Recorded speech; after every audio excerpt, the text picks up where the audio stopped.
DNA मित्रों, अब हम सबसे पहले कट्टरपंथ को कुचलने वाले शासन का विश्लेषण करेंगे।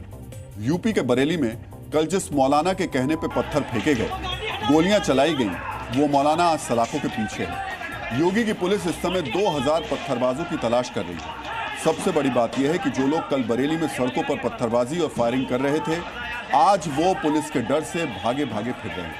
यहाँ रहने वाले जो लोग सामने आ रहे हैं, उनमें से ज्यादातर बोलने के लिए तैयार नहीं है, और जो लोग बोलने की हिम्मत जुटा रहे हैं वो भी बहाने बना रहे हैं। कोई कह रहा है वो कल यहाँ था ही नहीं, कोई कह रहा है पत्थर किसने फेंका उसे कुछ नहीं पता। लेकिन योगी सबकी जुबान खुलवाएंगे, सब पता करवाएंगे। उन्होंने बरेली दंगे के लिए एसआईटी जांच के आदेश दे दिए हैं और ये चेतावनी दी है कि दंगाइयों को सजा ऐसी मिलेगी कि उनकी 7 पीढ़ियां दंगा करना भूल जाएंगी।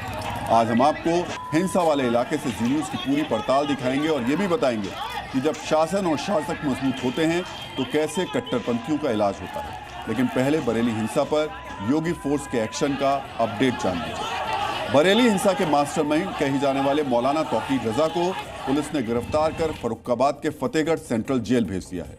अब तक लगभग 40 आरोपियों को गिरफ्तार किया गया है। 2000 अज्ञात पत्थरबाजों पर केस दर्ज किए गए हैं। हिंसा के मामले में 5 अलग अलग थानों में 10 एफआईआर दर्ज की गई हैं। इसके अलावा एसआईटी जांच के आदेश भी दे दिए गए। पुलिस के इस ताबड़तोड़ एक्शन के बीच सीएम योगी आदित्यनाथ ने आज प्रदर्शन की आड़ में दंगा करने वालों को कड़ी चेतावनी दी। एक कार्यक्रम के दौरान मुख्यमंत्री ने साफ कर दिया कि दंगाइयों को किसी भी हाल में छोड़ा नहीं जाएगा। तो मौलाना भूल गया कि शासन किसका है। वो ये मानता था धमकी देंगे और हम जबरदस्ती जाम कर देंगे। हमने कहा जाम नहीं होगा, कर्फ्यू भी नहीं लगेगा, लेकिन कर्फ्यू का सबक तुम्हें ऐसा सिखा देंगे कि तुम्हारी आने वाली पीढ़ी दंगा करना भूल जाएगी। अब उत्पातियों और उपद्रवियों को पता लगेगा कि 7 पीढ़ियां याद आएंगी उनको, क्योंकि कभी कभी बुरी आदतें जाती नहीं लोगों की, तो उसके लिए उनकी डेंटिंग पेंटिंग करवानी पड़ती है कायदे से। ऐसे बैरियर को चुन चुन करके वे जिस प्रकार की भाषा को समझते थे उस प्रकार की भाषा से उनको समझा करके उसको उसकी सजा दिलाने का काम भी किया।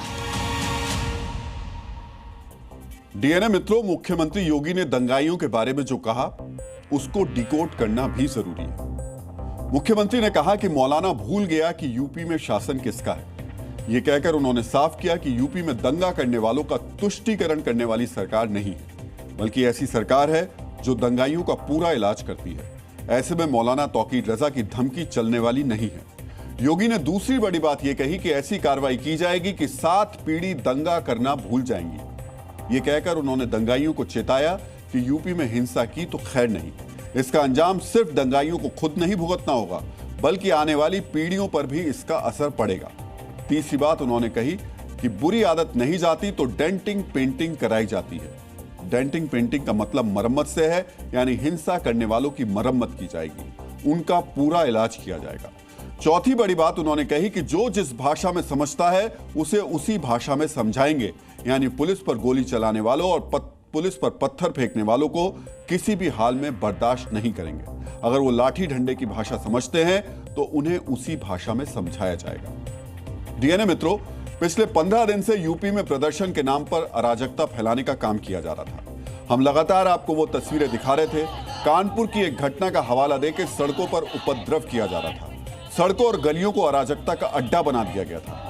कानपुर प्रशासन की तरफ से बार बार सफाई दी गई कि आई लव मोहम्मद लिखने की वजह से किसी के खिलाफ एफआईआर दर्ज नहीं की गई है, लेकिन इसके बावजूद कुछ लोग शहर शहर लोगों को भड़काने के मिशन में लगे हुए थे। बिना इजाजत जुलूस निकाले जा रहे थे, बिना अनुमति सड़कों को जाम किया जा रहा था। वो लोग खुद के देश के कानून से ऊपर समझ रहे थे।